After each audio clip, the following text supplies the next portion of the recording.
ಕಬ್ಬಿಗೆ ದರ ನಿಗದಿ ಮಾಡೋ ವಿಚಾರವಾಗಿ ಮುಧೋಳ ರೈತರು ನಡೆಸ್ತಾ ಇದ್ದಂತ ಹೋರಾಟ, ಮುಧೋಳ ರೈತರ ಜೊತೆ ತಿಮ್ಮಾಪುರ ಸಂಧಾನ ನಡೆಸಿದ್ರು, ಸಂಧಾನ ವಿಫಲ ಆಗಿದೆ.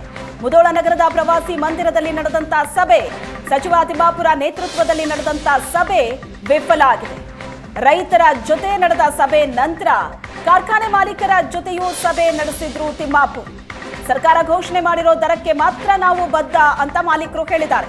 ಅಲ್ಲಿಗೆ ಸರ್ಕಾರ ನಿಗದಿ ಮಾಡಿರೋ 3,300 ರೂಪಾಯಿ ಕೊಡೋದಕ್ಕೆ ನಾವು ರೆಡಿ, ಆದರೆ 3,500 ರೂಪಾಯಿ ಕೊಡೋದಕ್ಕೆ ಸಾಧ್ಯವೇ ಇಲ್ಲ ಅಂತ ಕಾರ್ಖಾನೆ ಮಾಲೀಕರು ಕೂಡ ಹೇಳಿದ್ದಾರೆ.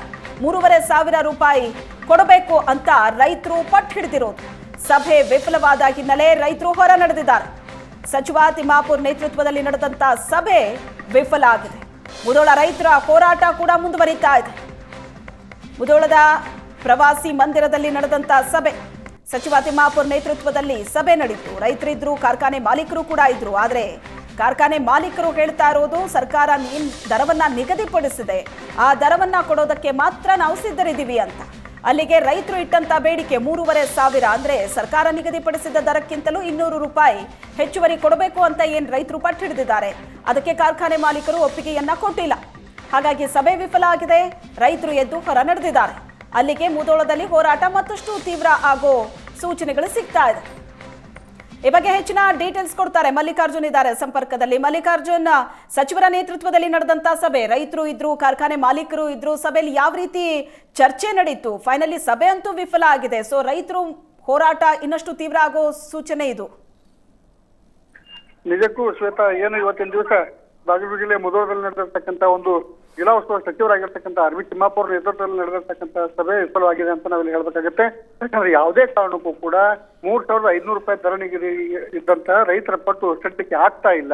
ಇವುಗಳ ಮಧ್ಯೆ ಏನಂತ ಎಲ್ಲೋ ಒಂದ್ ಕಡೆ ಕಾರ್ಖಾನೆ ಮಾಲೀಕರಿಗೂ ಕೂಡ ಒಂದು ಹಂತದ ಮಾತುಕತೆಯನ್ನು ಕೂಡ ನಡೆಸಿದ್ರು. ಅವರು ಕೂಡ ಏನಂತಂದ್ರೆ ಸರ್ಕಾರ ಏನ್ ಹೇಳಿದೆ 3,300 ಅದನ್ನು ಕೊಡ್ಲಿಕ್ಕೆ ಮಾತ್ರ ನಾವು ರಿಕವರಿ ಆಧಾರದ ಮೇಲೆ ರೆಡಿ ಇದ್ದೇವೆ, ಅದಕ್ಕಿಂತ ಹೆಚ್ಚಾಗಿ ನಾವು ಕೊಡ್ಲಿಕ್ಕೆ ಸಾಧ್ಯ ಇಲ್ಲ ಅನ್ನುವಂತ ಮಾತನ್ನ ಅವ್ರು ಹೇಳ್ತಾ ಇರುವಂತದ್ದು. ಎಲ್ಲೋ ಒಂದು ಕಡೆ ಎರಡೆರಡು ಬಾರಿ ಅವರಿಬ್ಬರನ್ನು ಪ್ರತ್ಯೇಕವಾಗಿ ಕರೆದು ಮಾತನಾಡಿದ್ರು ಕೂಡ ಇವತ್ತು ಹೊಂದಾಣಿಕೆ ಸಾಧ್ಯ ಆಗ್ತಾ ಇಲ್ಲ. ಹೀಗಾಗಿ ಇನ್ನೂ ಕೂಡ ಪ್ರಯತ್ನವನ್ನು ಮಾಡ್ತೇನೆ ಅನ್ನುವಂತ ಮಾತನ್ನ ಹೇಳೋದ್ರ ಮೂಲಕ ಸದ್ಯ ಮುಧೋಳದ ಪ್ರವಾಸಿ ಮಂದಿರದಲ್ಲಿ ಕರೆದಿರ್ತಕ್ಕಂಥ ಒಂದು ಸಭೆ ವಿಫಲ ಆಗಿದೆ ಅಂತ ನಾವಿಲ್ಲಿ ಹೇಳ್ಬೇಕಾಗುತ್ತೆ. ಇನ್ನೂ ಕೂಡ ಒಂದು ಪ್ರಯತ್ನವನ್ನು ಮಾಡ್ತೇನೆ ಅನ್ನುವಂತ ಮಾತನ್ನು ಕೂಡ ಇವತ್ತಿನ ದಿವಸ ಜಿಲ್ಲಾ ಉಸ್ತುವಾರಿ ಸಚಿವರಾಗಿರ್ತಕ್ಕಂಥ ಆರ್.ವಿ. ತಿಮ್ಮಾಪುರ ಮಾಧ್ಯಮಗಳಿಗೆ ಹೇಳಿಕೆಯನ್ನ ನೀಡಿರುವಂತದ್ದು.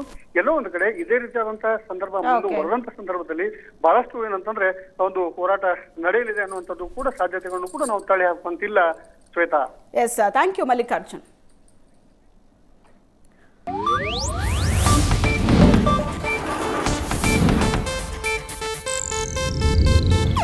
ಇದು ಏಷ್ಯಾನೆಟ್ ನ್ಯೂಸ್ ನೆಟ್ವರ್ಕ್ ಪ್ರಸ್ತುತಿ.